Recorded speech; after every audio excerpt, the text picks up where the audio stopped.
Patrick Achi, bientôt débarqué de la primature, la saga politique en Côte d'Ivoire ne finit pas de surprendre quotidiennement. Chaque jour apporte son lot de nouveautés et de revirements. Dégâts!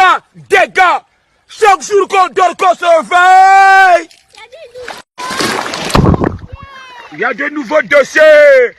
Si Alassane Ouattara a une sainte horreur des hommes politiques téméraires de la trempe de Guillaume Soro, qui ont eu le courage de s'affranchir de sa tutelle, il déteste également ceux qui lui vouent une trop grande obséquiosité. Il les trouve suspects car il considère qu'ils n'ont pas le courage d'afficher leurs vraies ambitions et sont ceux-là même qui peuvent facilement lui planter le couteau dans le dos.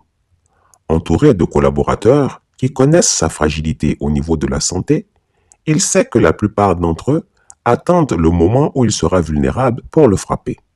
C'est d'ailleurs pour cela que son entourage se réduit à son frère, Ténébiraïma Ouattara dit la Fiole, et à son épouse Dominique. En effet, 2025 approche et c'est l'heure des grandes manœuvres. Patrick Achi, le premier ministre ivoirien, qui est loin d'être naïf, est très ambitieux. Il a cependant une approche louvoyante. Plutôt que de montrer son intérêt pour le poste, il choisit de faire l'âne en espérant qu'il aura le foin. Peureux, il rase les murs et respire à peine dans la primature, en espérant qu'Alassane Ouattara ne se douterait pas de son ambition, qu'il masquerait ainsi ses manœuvres souterraines pour occuper le fauteuil présidentiel. Quand on est le grand vizir, on n'a qu'un rêve, devenir calife à la place du calife. Mais le grand vizir venu d'Adzopé a un gros problème. Ce problème se nomme Adama Bictogo. C'est l'autre candidat quasi déclaré à la présidentielle de 2025. Cet adversaire se dresse sur son chemin et a les moyens de lui donner du fil à retordre. Il faut que l'un d'entre eux disparaisse pour que l'autre puisse trouver de l'espace pour exprimer son ambition. Et pour le moment, le Bochoman, à force de délation, tient le bon bout. Grâce à une bonne technique de sape quotidienne, il a fini par remonter le despote ivoirien contre son premier ministre. Il a concrètement réussi à convaincre Alassane Ouattara que Patrick Achi est un individu déloyal qui, sous ses airs obséquieux, est un serpent qui va tôt ou tard lui planter le venin dans les mollets. Aidé en cela par les RHDP pro-RDR, notamment le Cercle de l'Union du Grand Nord qui n'a jamais fait confiance aux transfuges du PDCI, Adama Bictogo a réussi à alimenter et à renforcer chaque jour la méfiance de l'octogénaire supermenteur envers Patrick Achi. En effet, parmi les apparatchites du RHDP, personne ne comprend que Patrick Achi, qui se réclame du RHDP, se soit toujours tenu à équidistance des guerres de tranchées. Jamais il n'a eu de propos critiques envers les ennemis jurés du pouvoir. Il est soupçonné de transférer des fonds occultes à son ancien parti, le PDCI-RDA, qui en retour ne formule aucune critique acerbe contre lui ni contre sa gestion de la primature. Cette attitude est considérée comme celle de quelqu'un qui veut ratisser large. Alassane Ouattara a bien noté cela et a entrepris de réduire l'influence de son premier ministre.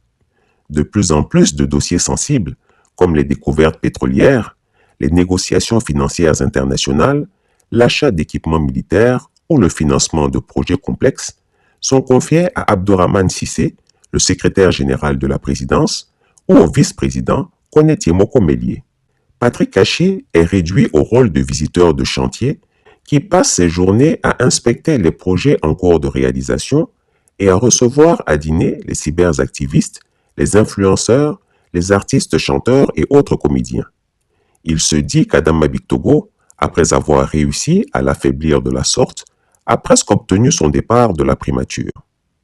Souvenons-nous, après la réélection d'Alassane Ouattara, pour son troisième mandat illégal et illégitime, Adama Bictogo avait exigé la primature en récompense de ses efforts pour la mobilisation des électeurs et des risques qu'il a pris face à l'opposition qui a boycotté le scrutin et avait déclaré la résistance active contre cette forfaiture. Alassane Ouattara lui a préféré Patrick Achi, mais en contrepartie, il lui avait promis la présidence de l'Assemblée nationale. Cette décision a créé une rivalité entre les deux hommes. Adama Bictogo ne cachait jamais à Patrick Achi que c'était lui le vrai chef du gouvernement. Il se permettait même de convoquer les ministres, toute affaire cessante, à sa résidence pour des séances de travail. Patrick Hachi est allé pleurnicher chez son dictateur de patron et ce dernier a ordonné au Bochoman de ne plus mettre à mal l'autorité du Premier ministre. Depuis cette date, Adama Bictogo s'est juré qu'il n'aurait pas de répit tant qu'il n'aurait pas eu la tête de Patrick Hachi sur un plateau. Il semble prêt de l'obtenir. En tout cas, le Premier ministre ivoirien, qui croit se cacher, est sur la sellette. Son image est devenue trop présidentiable. Patrick Hachi, le blanc en guillemets, à la Rolex et aux multiples lunettes du grand joaillier français Fred, indispose énormément. Son accès à Alassane Ouattara est de plus en plus limité. Entre-temps, Adama Bictogo essaie de reprendre au vol la diplomatie parlementaire initiée par Guillaume Soro pour tenter de briller. Chris Yapi ne ment pas. Retrouvez Chris Yapi sur son nouveau compte Twitter, ses 2 chaînes YouTube, sa chaîne Dailymotion, Instagram et Mediapart.